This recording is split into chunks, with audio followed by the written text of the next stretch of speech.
अनीता भाटिया आपके सामने फिर आई हूँ अपनी एक नई वीडियो लेकर। मैं आप सबका स्वागत करती हूँ अपने चैनल द सिंप्लीफाइड हिंदी में। आज जो मैं आपके सामने वीडियो लेकर आई हूँ वो मेरी व्याकरण से संबंधित है, व्याकरण का एक पार्ट है।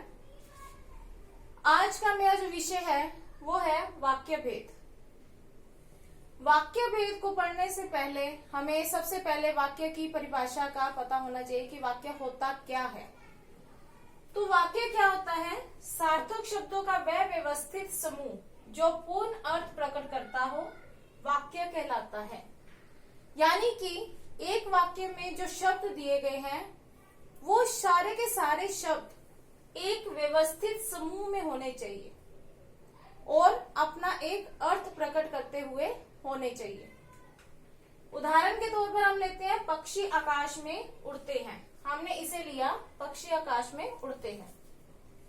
अब ये इसमें जो शब्द दिए गए हैं वो सारे शब्द अपने एक समूह में है। कौन से समूह में है? व्यवस्थित समूह में, और अपना एक अर्थ प्रकट कर रहे हैं कि पक्षी जो है वो आकाश में उड़ते हैं। अब अगर हम इनका हेर फेर कर दें तो क्या होगा? हम ये कहते हैं कि आकाश में उड़ते हैं पक्षी। हमने क्या किया कि इन शब्दों का हेर फेर कर दिया, पीछे वाले जो शब्द है उनको आगे ले आए, आगे वाले शब्दों को हमने पीछे कर दिया। हमने इस प्रकार से इनको आगे पीछे कर दिया। तो क्या इनका कोई अपना अर्थ निकलेगा? उत्तर क्या मिलता है कि नहीं। क्यों नहीं निकलेगा? क्योंकि ये अपने व्यवस्थित समूह में, व्यवस्थित रूप में नहीं है। जो आज हमने करना है वो हमने करना है कि रचना के आधार पर वाक्य कितने प्रकार के होते हैं। वाक्य की परिभाषा हमने देख ली। आगे क्या है? रचना के आधार पर वाक्य कितने प्रकार के होते हैं। रचना के आधार पर जो वाक्य होते हैं वो 3 प्रकार के होते हैं: सरल, संयुक्त और मिश्र। पहला है सरल, दूसरा संयुक्त और तीसरा मिश्र, जिसे हम मिश्रित भी कहते हैं। सबसे पहले हम करते हैं सरल वाक्य। सरल वाक्य में क्या होता है? इसमें एक ही क्रिया होती है। यानी कि जो सरल वाक्य है उसमें एक ही कर्ता होगा। कर्ता क्या होता है? काम करने वाला। जैसे मैं काम करने वाली हूं, आप काम करने वाले हो, तो कर्ता क्या होता है? काम करने वाला। और कर्ता जो काम कर रहा है वो एक ही है, एक ही क्रिया होती है। दूसरा इसमें क्या होता है कि ये एक ही वाक्य होता है, इसमें कोई भी उपवाक्य नहीं होता। जैसे हम कहते हैं अपने रोजाना की जिंदगी में हम शब्द बोलते हैं, मैं खाना खा रहा हूं। रोज हम इन वाक्यों का प्रयोग करते हैं। तो उसमें क्या है? एक ही करता है और एक ही क्रिया और ये खाना खाया जा रहा है। तो इसमें वाक्य क्या है? एक ही है, मैं खाना खा रहा हूं, एक ही वाक्य है। इसके साथ किसी दूसरे से वाक्य को नहीं जोड़ा गया। यानी कि इसमें एक कर्ता है, एक क्रिया होती है, एक ही वाक्य होता है, इसमें कोई उपवाक्य नहीं होता है। यानी कि दूसरा इसके साथ कोई भी वाक्य नहीं दिया होता। अब उदाहरण देखते हैं। आयुष पढ़ रहा है। आयुष इसमें क्या है? कर्ता, और पढ़ना क्या हो गई? क्रिया।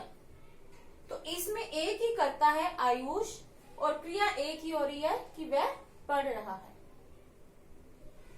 अब आते हैं दूसरे भेद पर। दूसरा क्या है? संयुक्त।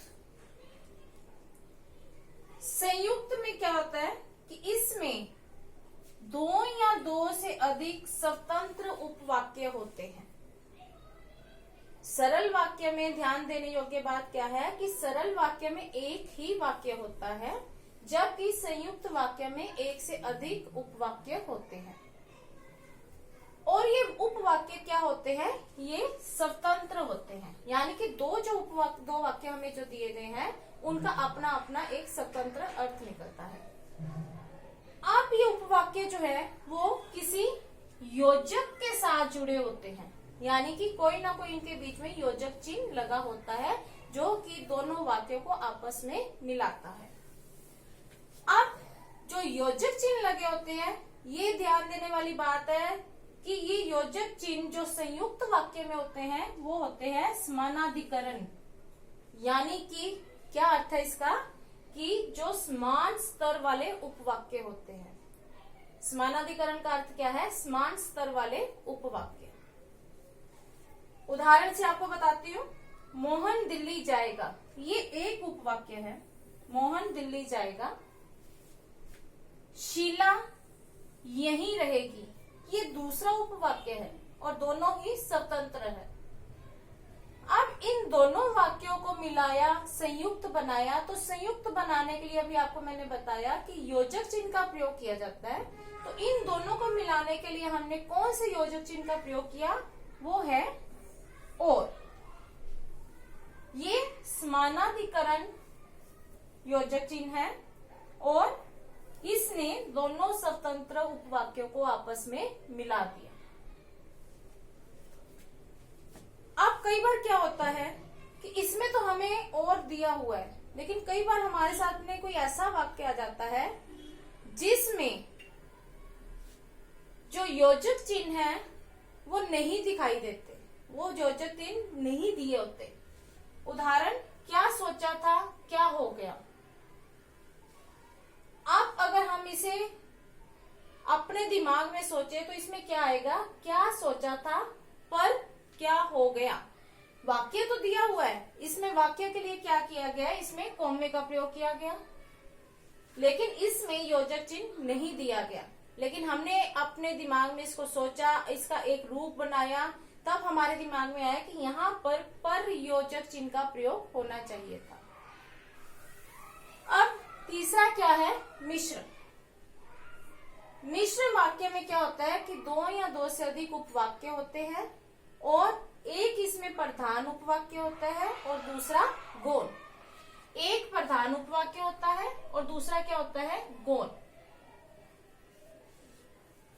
एक वाक्य जो होता है वो दूसरे वाक्य के ऊपर निर्भर करता है, यानी कि एक वाक्य के बिना दूसरा वाक्य अधूरा माना जाता है।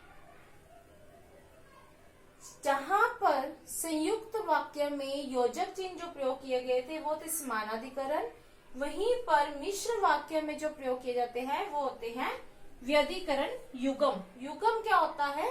जो दो शब्दों का जोड़। यहाँ पर मैंने इस शब्दों का जोड़ लिया है, युगम शब्द लिए हैं। वो क्या है? जो सो, जैसे वैसे, ऐसे तैसे, जब तब, जो कि हम शब्दों का प्रयोग करते रहते हैं। आम जीवन में हमारे ये शब्द प्रयोग होते हैं। जहां पर युगम शब्द का प्रयोग होता है वहां पर क्या होता है? मिश्र वाक्य। अब इससे आगे जो हमारा आता है मिश्र वाक्य के अंतर्गत जो आते हैं वो होते हैं हमारे आश्रित उपवाक्य। आश्रित उपवाक्य में क्या होता है? इसके भी तीन भेद होते हैं, संज्ञा, विशेषण और क्रिया विशेषण। ये तीन भेद होते हैं आश्रित उपवाक्य के। पहले क्या है कि हमारे वाक्य रचना के आधार पर जो वाक्य है उसके भी तीन भेद हैं और आगे जो हमारे आश्रित उपवाक्य हैं उनके भी आगे तीन भेद है, संज्ञा, विशेषण और क्रिया विशेषण। मैं आपको बहुत ही आसान तरीका बताऊंगी जिससे कि आप आसानी से संज्ञा की पहचान कर पाएंगे, विशेषण की पहचान कर पाएंगे और क्रिया विशेषण की पहचान कर पाएंगे। संज्ञा उपवाक्य क्या होता है? जो उपवाक्य वाक्य में संज्ञा का कार्य करते हैं। उदाहरण के रूप में आपको बताती हूँ। मुझे मालूम था कि वह नहीं आएगा। मुझे मालूम था, ये एक वाक्य है। वह नहीं आएगा, ये क्या है? ये दूसरा वाक्य है, ये उपवाक्य है। अब इन दोनों को मिलाने वाला कौन है? कि ये क्या है? समुच्चय बोधक। जहां पर हमारा वाक्य में हमें दिखाई दे कि वाला वाक्य आ गया है, मुझे मालूम था कि वह नहीं आएगा, की से वाक्य शुरू हो रहा है, तो वहां पर हमारी की ही पहचान होती है कि ये संज्ञा उपवाक्य है। संज्ञा उपवाक्य को पहचानने का सबसे आसान तरीका क्या है कि ये की से शुरू होता है कि वह नहीं आएगा। अब इसमें वह नहीं आएगा, ये क्या है? आश्रित उपवाक्य। और मुझे मालूम था, ये क्या है? प्रधान उपवाक्य। दूसरा क्या है? विशेषण उपवाक्य। विशेषण उपवाक्य में जो उपवाक्य वाक्य में प्रयुक्त संज्ञा पद की विशेषता बताते हैं कि जो काम हो रहा है, जो बात कही गई है, उसकी विशेषता क्या है। जैसे मैंने एक सांप देखा जो बहुत बड़ा था। पहला क्या है, मैंने एक सांप देखा। दूसरा क्या है, बहुत बड़ा था। अब इन दोनों को मिलाने वाला क्या है, जो क्या है, समुच्चय बोधक, यानी कि समुच्चय बोधक शब्द के साथ ये दोनों जुड़े हुए हैं। जिन वाक्यों में हमारे पास जो से संबंधित, ज से संबंधित जिन शब्दों का प्रयोग किया जाता है वो विशेषण उपवाक्य कहलाते हैं। जैसे जो, जिसे, जिन्हें, इन शब्दों का प्रयोग जहां पर होता है वो विशेषण उपवाक्य होते हैं। जो बहुत बड़ा था, ये क्या है, विशेषता बताई जा रही है कि वो कैसा था, बड़ा था।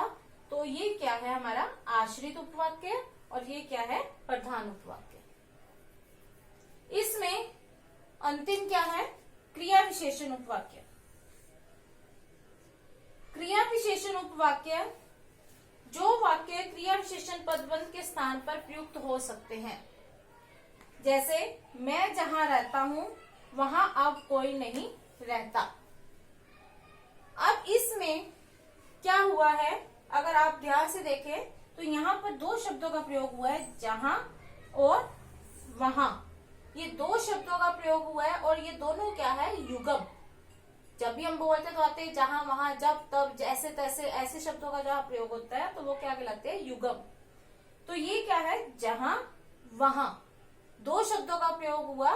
तो ये यहाँ पर हमारी पहचान इससे आसानी से होती है कि ये हमारे क्या है, क्रिया विशेषण उपवाक्य। अब मैंने आपको आरंभ में बताया कि रचना के आधार पर वाक्य कितने प्रकार के, 3 प्रकार के। और उसके बाद आपको मैंने बताया कि आश्रित उपवाक्य कितने प्रकार के हैं, 3 प्रकार के। ये जो आश्रित उपवाक्य आते हैं ये मिश्र वाक्य के अंतर्गत ही आते हैं, ये अलग से नहीं माने जाते, ये मिश्र वाक्य के अंतर्गत ही आते हैं। ये है हमारा वाक्य भेद। मैंने इसे आपको आसान से आसान तरीके में समझाने की कोशिश की है कि आपको समझने में कोई मुश्किल ना हो। आशा करती हूँ कि आपको मेरे द्वारा पढ़ाया गया ये वाक्य भेद जो है वो बहुत आसानी से समझ आ गया होगा। अगर आपको मेरी ये वीडियो बहुत पसंद आई हो तो प्लीज इसे शेयर करना, लाइक करना और सब्सक्राइब करना मत भूलें। जितना ज्यादा हो सके इस पे कमेंट कीजिए, इसको शेयर कीजिए और बेल आइकन के बटन को दबाना ना भूलें, ताकि मेरी जो आने वाली वीडियो है, चाहे वो किसी से भी संबंधित है, लिटरेचर से संबंधित या ग्रामर से संबंधित, वो आसानी तक आपके पास पहुंच सके। अगली वीडियो तक आपसे अलविदा लेती हूँ। धन्यवाद।